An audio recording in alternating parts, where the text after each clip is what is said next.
വിശുദ്ധ കുരിശിന്റെ അടയാളത്താൽ ഞങ്ങളുടെ ശത്രുക്കളിൽ നിന്നും ഞങ്ങളെ രക്ഷിക്കണമേ. ഞങ്ങളുടെ തമ്പുരാനെ, പിതാവിന്റെയും പുത്രന്റെയും പരിശുദ്ധാത്മാവിന്റെയും നാമത്തിൽ ആമേൻ.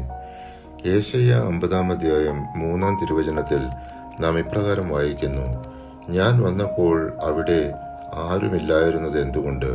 ഞാൻ വിളിച്ചപ്പോൾ എന്തേ ആരും വിളികേട്ടില്ല? രക്ഷിക്കാനാവാത്ത വിധം എന്റെ കരം കുറുകിപ്പോയോ? അഥവാ മോചിപ്പിക്കാൻ എനിക്ക് ശക്തിയില്ലേ? എന്റെ കൽപ്പനയാൽ ഞാൻ കടൽ വറ്റിക്കുകയും നദികളെ മരുഭൂമിയാക്കുകയും ചെയ്യുന്നു. ജലം ലഭിക്കാതെ അവയിലെ മത്സ്യങ്ങൾ ചത്തു ചെയ്യുന്നു. യേശയ്യ 50-ാം അധ്യായം 6-ാം തിരുവചനം നമ്മെ യേശുവിന്റെ കുരിശുമരണത്തിലേക്ക് നയിക്കുന്നു. അടിച്ചവർക്ക് പുറവും താടിമീശ പറിച്ചവർക്ക് കവിളുകളും ഞാൻ കാണിച്ചു കൊടുത്തു. നിന്ദയിൽ നിന്നും തുപ്പലിൽ നിന്നും ഞാൻ മുഖം തിരിച്ചില്ല. ഈ തിരുവചനം പുതിയ നിയമത്തിലും കാണാം.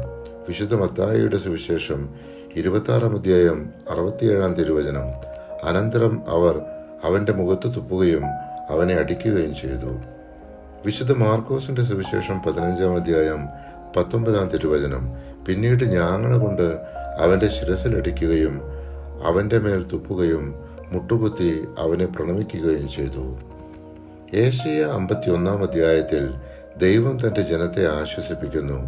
അവർ അബ്രഹാമിനെയും സാറയെയും ഓർക്കണം. ദൈവം ഒരാളെ വിളിച്ചു വലിയ ജനതയാക്കി.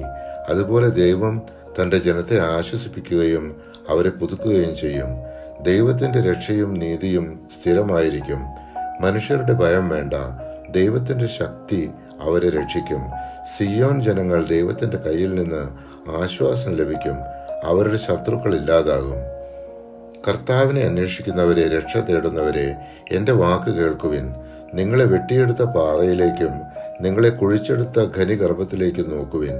നിങ്ങളുടെ പിതാവായ അബ്രഹത്തെയും നിങ്ങളെ വഹിച്ച സാറായെയും നോക്കുവിൻ. അബ്രഹാം ഏകനായിരിക്കെ ഞാൻ അവനെ വിളിച്ചു, ഞാൻ അവനെ അനുഗ്രഹിച്ചു. അവൻ വർദ്ധിച്ചു പെരുകി. യേശയ്യ 51-ാം അധ്യായം 1-2 തിരുവചനങ്ങൾ. പരിശുദ്ധാത്മാവേ, തിരുവചനത്തിന്റെ അനന്തശക്തിയാൽ ആത്മാവിന്റെ ബലങ്ങളും ദാനങ്ങളും നൽകി തീക്ഷ്ണതയാൽ ഞങ്ങളെ ജ്വലിപ്പിക്കണമേ. ആമേൻ.